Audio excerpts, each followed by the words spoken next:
All right, good morning, folks. Howdy, I'm Drew Taylor, and this is my Daily Drew.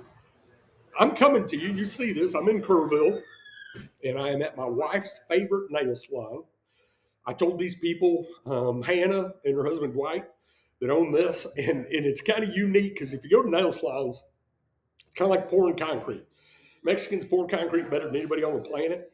Vietnamese do better nails than anybody on the planet. And I've got a Vietnamese daughter-in-law, so I can talk about that without anybody getting on me. But Hannah and Dwight, Dwight used to work for the jeweler here, which is James Avery Jewelry. And for a lot of years, great job. Married Hannah, and she wanted to open a nail salon, and so they did, and they are the nail salon in all of Kerrville, Texas. And it's funny because old Dwight's sitting here with a cowboy hat and a gun on his hip, doing, helping Hannah out, doing nails and stuff.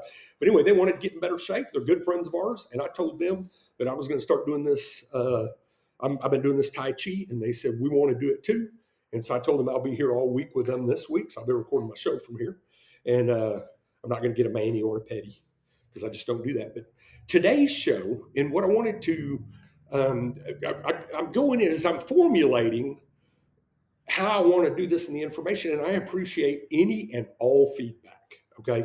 Because I'm not married to anything but a beneficial outcome for all of us. So, some of my stories are going to bore you or whatever, and some of them you may take exception to, but I'm open to all of it. I'll listen to any of it, okay? So anyway, today's show, what I wanted to talk about, and this came out of yesterday, is my first invention that made money, okay? And it's one of these things. Every inventor has ideas, they have prototypes, they have things that they have to do. And almost every person out there is an inventor. I founded the Inventors Group in San Antonio. In 1997, I started in La Madeline doing one-on-one meetings with a few people.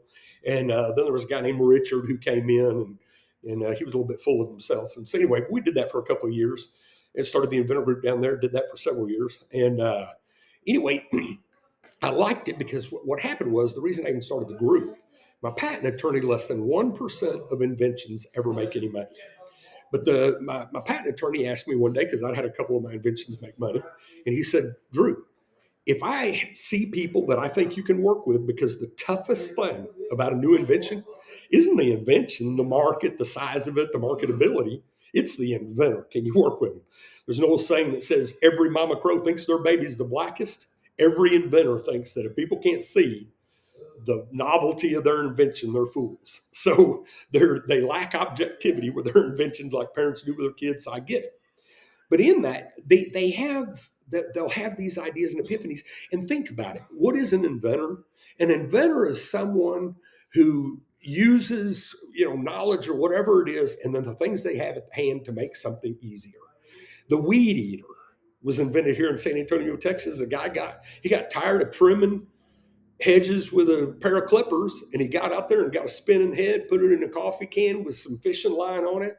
Boom, the weed eater's done. And that's how inventions are done. They are typically, they say necessity is the motherhood of invention.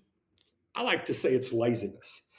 All but one of my inventions have been an easier way to do things. Now, I did have a novelty item I created called Hang On Henry. Sold about $1 million worth of those, and then sold the company because I was doing something else. But anyway, the inventors have them, and so they get in. I tried several things. There's a lot of scam companies like Invention Submission Corporation and Idea this and that. Man, all they are is money pits.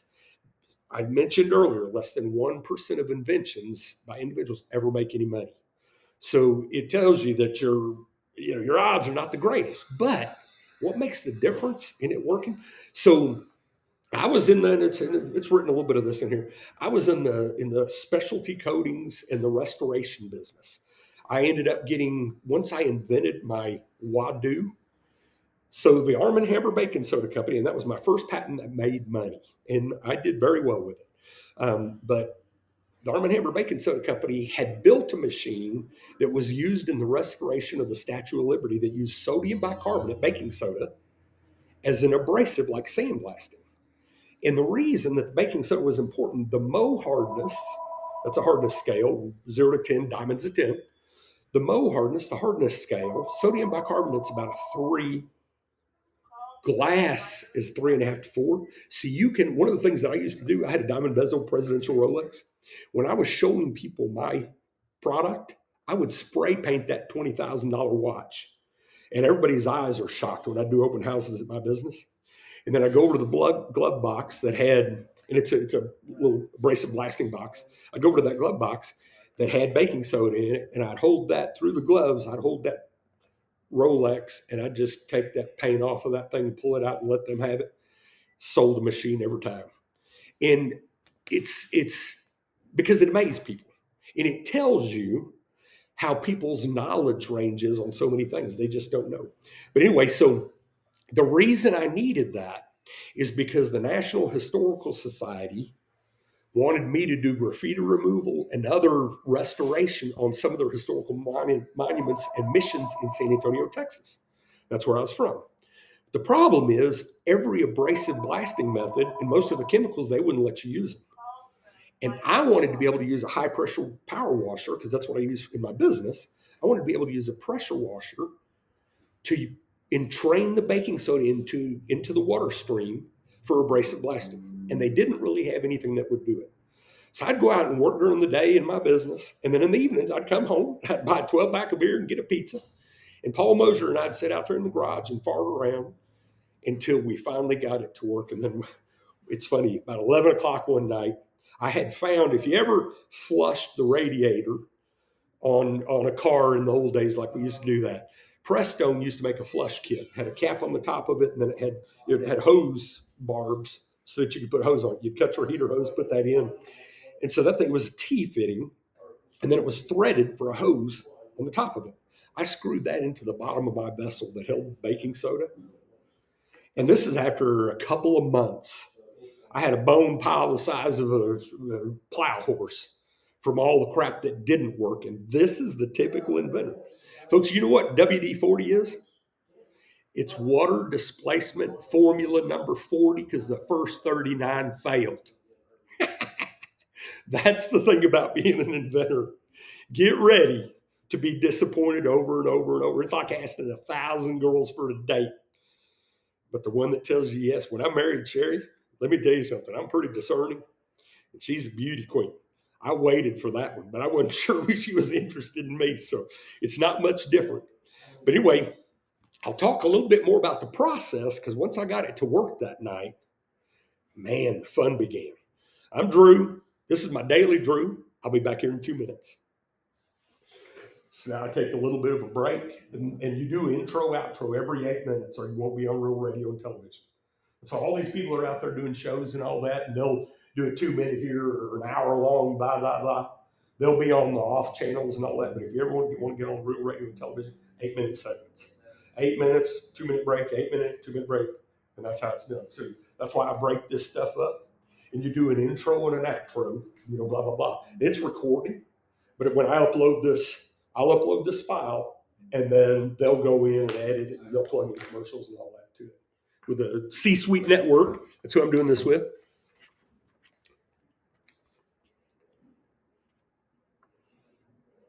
Never showed you my little invention. Buddy, if you have something that's worth taking, I started an inventor incubator, and I did a little demo video and everything, and submitted it, and I had a patent pending and all that. Well, when I get done with this, I got 2 more segments to do, but let's talk about it. If you have something worth doing, I'm all over it. 3, 2. All right, folks, welcome back to the Daily Drew. I'm coming to you from Hannah's Nail Salon in Kerrville, Texas. #1 top-rated nail salon in all of Kerrville, and the people that own it, Hannah and Dwight, very, very good friends of mine. Look at this. Dwight, say hi. Anyway, I love coming here, love small business, and I told these folks they want to get in shape. Hannah and Dwight are just gems. We've known them. Sherry's been coming here for years since we moved to Kerrville, and we want them to come to Roatan with us and do more things with us, and so we're going to help them. They're just fine as people as can get, and I want them in the shape to be able to go and do stuff with us. So they started Tai Chi with us this morning. Was it fun, Dwight? It was fun, Drew. I'll let you know when I get out to the ER. There you go, man. Okay, folks. So let me tell you, what if, when I was sitting there, I thought there's bound to be a way. They're using air for blasting, which they've done for sandblasting and all that, abrasive blasting, walnut shells, whatever it is, glass beads, and they blast with all kind of stuff. But they hadn't really used water. Now, they had a probe you could stick in a bag of sand, and it created a venturi. If you don't know what a venturi is, if I had a roll of paper towels, do this. It's funny because I'd show people this. If you take the roll out of a roll of paper towels and you put it up to your mouth and you all the way to your mouth and you blow through it and feel the air that comes out the other side, the air you put in comes out the other side. A venturi is if you hold it about 2 inches away from your mouth and you blow 10 times the air because it gathers all the air around it and pulls it through with it. So that's what a venturi is, okay? So they had a venturi that would suck the water in and it would spit it out in a pencil stream, and it tore stuff up, and they used it for sandblasting. I mean, it was a wreck. There was no way that was going to work. So what I needed to do, the flow properties and everything of sodium bicarbonate are so different, I needed a method that I could, that would entrain that sodium bicarbonate, the angle of repose, the jagged edges of it and all that. It just wouldn't flow like any other abrasive medium, and so they couldn't really use it. They had a metered system with a pressurized vessel and their big blast, Armex blast units and all that. So I'm in there in my garage, and I find that little T-fitting, and I get that thing to work. And the distributor for Arm & Hammer lived down in a real high-end area of San Antonio called Alamo Heights. So I call him up. It's 11 o'clock at night. He's in bed. But I'd had a couple of beers, but I got that thing to work. I felt like I recently posted a video of Elon Musk the first time one of his rockets landed. And he was like a kid, man. You're in disbelief. When you're an inventor and the concept you've thought in your head actually works, I mean, you're in disbelief. So I drive down there at 11 o'clock at night, get Casey up. He comes out there and he looked like old man. You know how they'd wear the nightcap with the... Casey was no way, and that's what he's wearing, right? He comes out with it, and he looks at it, and he goes, "Now, what do you got here?" And I had a clear hose that you could see, a 50-foot hose. And when I fired up that power washer, you could see that white stream of baking soda flowing through there in a steady, consistent flow. And I had also developed a nozzle that created a fan. And I got patents on that meter system and then the fan unit. And when Casey saw that, I was sitting there cleaning stuff on his driveway, and here it is, 11:30 at night in Alamo Heights, San Antonio, Texas, and he looks at me with that old man hat on, and he goes, "Do you have a patent on it?" I said, "Casey, I just came up with it, man." So I ended up partnering with Casey. He put up some money, and we ended up selling those things through 1995. But the course to get there, once I had the patent working, there's a lot more that goes into it than just creating the invention. The patent, the path to going in. And what I didn't know, being, I share with people all the time, I'm a simple old cowboy, man. I'm autodidact, and I know a lot of stuff, but man, I have no formal training, and thank God, because the formal training that they do in this country is indoctrination. Wasn't as bad when we were young, but it's gotten that way. So I love the fact I didn't go to an institution of higher indoctrination where they'd tell me I couldn't do all the things I've done. Because that's what they do, man. Think about it. Elon Musk has been told, "No, you can't do that. It'll never happen." And most inventors are told that. So trust me, the industry out there doesn't support you a whole lot in doing this. You just have to work through it, man. The tenacity it takes and everything else. So anyway, I get the thing working. We go down. Didn't know what we were going to call it. It was just our blast unit. The other thing that happened when I created the nozzle. Hey, Hannah, come here. You can come here. I've been talking about that. So this is Hannah. Who's this? This is my show, and I'm talking about y'all's nail salon, how good of folks y'all are, and y'all are now doing Tai Chi with me. So yeah, you're gonna be, and I'll send you a clip to this. So anyway, the nozzle, what I needed to be able to do, and this is what took me more time literally than getting the feed system work. I needed a nozzle that would create a fan and equally distribute, but it also, the problem with fan nozzles, they wouldn't create enough suction for the venturi. So I go to machine shops and stuff, and this is the early 90s, and I go to machine shops and I'm trying to show them what I need done, and they can't figure it out. So I get some copper fittings because they're malleable, and I could make them do what I wanted it to do, and it worked okay. I got the concept to work. So then I went to this thing called the phone book. You ever heard of one of those? They're about that thick. It's a phone book, or AKA a booster chair. You can always use them as booster chair. Anyway, I go to the phone book and I look up, and in Bandera, Texas, I found a blacksmith. That's right, old cowboy blacksmith. So there was a place called the Forge in Bandera, and the thing about blacksmiths is machinists can stick stuff in a machine and they can program it, it can spit something out, but they can't really do custom fabrication stuff like I needed done. Okay. And I'd spent about $5,000 on machine shops in San Antonio trying to get my concept to work. None of them could do it. They couldn't understand it. I go to that blacksmith in Bandera, Texas, and I walk in, and that guy's got his leathers on, because if you've ever seen the bellows and all that with blacksmith, there's fire everywhere. And I walk in with that little copper fitting that I had made, and I said, look, I need something like this. This is what I'm trying to achieve, and blah, blah, blah. He said, give me a week. And I'll be darned. I go back to Bandera. I take my van up there because I got my equipment on it. And that sucker had made me a nozzle. And let me tell you something. Full vacuum, and this is all technical stuff, but full vacuum is about 30 PSI, okay? Suction. And most of the Venturis would do about 15. And my nozzle would peg the needle. I could create more vacuum out of that thing. And so we filed for patents on this thing, and then really the process started. I met the national marketing director for the Arm & Hammer Company, the Church and White Corporation. Nice young lady by the name of Delia Downs. Matter of fact, I looked her up recently, and I hope she's doing well. But anyway, Delia Downs helped me get introductions and do things, saw what I was doing, saw what the market was. I'd done all my research, okay?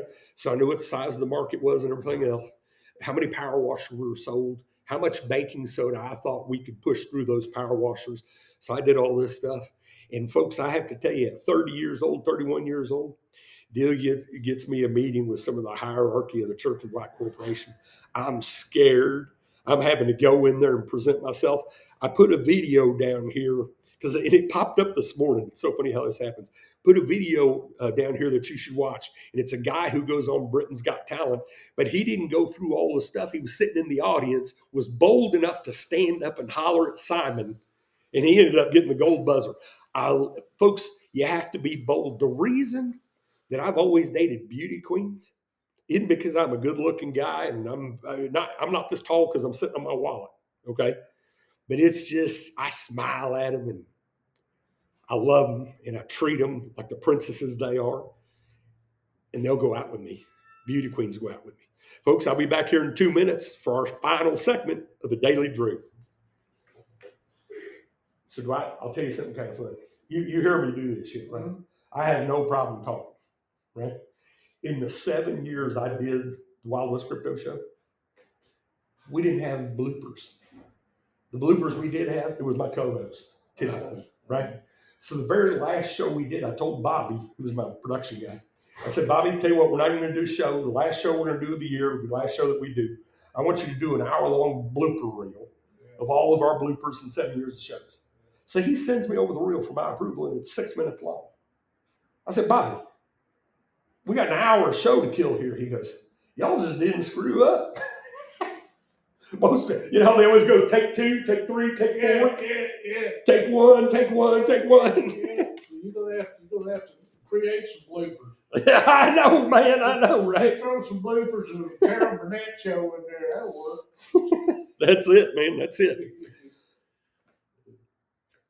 All right, folks. Welcome back to the final section. This is my 4th episode of the Daily Drew, and I appreciate those of you that have listened to some of this or all of it or seen some of this, or that I've gotten a little bit of your attention, because it is my goal in doing this is to share stories, secrets, things that I've done. I've mentioned in a few. I have put myself out there. I have done things that most people probably shouldn't do, but I do them. I'll try about anything, from bungee jumping to, from noodling for catfish to playing war with BB guns. Yeah, I've done a lot of it. Ridden bulls. I've done all kinds of stuff. But anyway, what I figured that some of my lessons, if I can go in there And look at me as like a fishing guide. I'm a guide for business. The reason I started the Inventor Group is I knew I found a way. I've got an innovation incubator that I am in the middle of doing right now that has 4 technologies. I'm looking for an additional technology that is funded 80% out of Austria. They want you to domicile the IP in Austria, and then they have grants that will fund 80%. So I've put together an incubator that has 4 technologies in it right now. Dino Soriano, out of Puerto Rico, has a couple of those with his daughter. A couple of them are mine. But what it does is it mitigates the risk. And I happen to know how to bring products to market. There's a method for doing it. And anyway, so hopefully, whether you're going to bring a product or open a business or start a business or work with people or whatever, I hope to share my experience, the things that I've learned, the things not to do with you. And if it makes your life a little bit easier, and feel free to reach out to me and, I'll share opinions and everything else. But anyway, okay, let's get through this. So I go in and I have to tell you, it was one of my proudest moments. There's a guy, a buddy of mine, became friends. And one of the things that I said yesterday when I talked about loyalty, and if you look at the ranking of my stuff, which is God, family, country, and money's the last one, but the 5th one is friends. And Sherry asked me, she goes, man, why wouldn't it be God, family, friends, country? I said, because most of my friends are people I do business with. And they came from the business and became friends. And so I do have friends that I've had for a long time. But it doesn't, the friends and the business thing are typically different. But anyway, so I mentioned Casey came in, he put up some money, paid for the initial stuff. Very, very important thing to know. The patent that I got, by the time we went and we got a patent approval, okay, and we go to the Arm & Hammer company because now we're negotiating a contract with them, signed an exclusive manufacturing distribution agreement. And folks, because I went up there and Delia Downs got me face-to-face with Dwight Minton, the chairman of the board of Church and Dwight, and I had a 10-minute meeting, and he didn't know it. He said I had 9 minutes left. And I went in and I just started yakking as fast as I could talk, and I threw out numbers. And long and short of it is, my first contract with the Arm & Hammer company was for $1.6 million worth of my equipment. And then over the next 5 years, we sold them everywhere. And then I ended up branching off with another, a split from Casey, my partner. I took our franchise company. He took the Wadu company. And Wadu, here's what's funny about that, is the vessel that I had created, and there's a video on the bottom of this. There's a company in Australia still using my Wadu in their business every day, and they feature it. And they're still around. When you invent something like that, you typically will find them out there. Sometimes they're in a boneyard, sometimes they've been usurped by other inventions or whatever. But anyway, so there's a video here. You can see how that Wadu works. But we sold those things all over the world for a number of years, and I built a business around it and everything else. And it was I actually ended up with 3 patents around that. But what I was going to tell you, it's a very, very important lesson. When I signed the contract with the Arm & Hammer company, so now in these days, your patents and all that stuff it was private information. And then when we joined the rest of the world, well, now even your patent pending and all that stuff, it's all public information. But anyway, by the time we signed the agreement with Arm & Hammer company, there was a guy by the name of Bill Spears. Bill was an engineer. He was a guy working with us directly. And he goes in there and he looks at the claims on our patent. And that's one thing patent attorney did not. He was not a mechanical engineer guy. And the claims for our invention, the novelty of it, what sets it apart from anything else that makes it a patentable design, none of them protected our unit. And thank God, Church and Dwight, the Arm & Hammer Baking Soda Company, is such a fine legacy American company. They could have gone in there and just gone around us like so many, like Ford did, and all the auto dealers did with the intermittent windshield wiper. Poor guy that invented that thing, he spent almost 20 years before he finally got his payday. But anyway, Church and Dwight came in, and Bill Spears calls me and he goes, Drew, we're going to do an add-on to this patent, and I'll be listed as a co-inventor, which I don't care. And so we ended up getting 2 more patents on that, on the novelty of that invention. And that's a very, very important footnote, because you want to, not knowing what I did and didn't know, I then, as autodidact, I went and learned how to read patents. I learned what the claims were. And I did all this stuff really before the internet. Okay. But I went out there and did the research to make sure that everything I've done since then, I've got 3 patents pending right now, and I've got 7 patents to my name. But I make sure that every piece of IP that I get today, I read it, I understand it. And so, had it not protected the novelty of my invention, there's a good friend of mine right now in lawsuits with Apple and Android and everything else. We're talking about $billion outfits. And at some point, they may get a settlement. But big companies, they have no problem usurping your invention. And so what I'm telling you is, you have to button up your stuff. And I don't mind sharing. I thought after this, I may share a couple of guidelines, things that I know, things to look out for. But the bottom line is I did that, and it laid the groundwork. And if you go through the processes and you do what it takes with a lot of patience and many other things, you can bring your stuff to market. And now with the way marketing and Facebook and everything else, man, opportunities are greater for people than they've ever been. I hope you learned something today. I appreciate y'all tuning in. Please subscribe to my channel and give me some feedback. And I'll see you tomorrow here on the Daily Drew. God bless.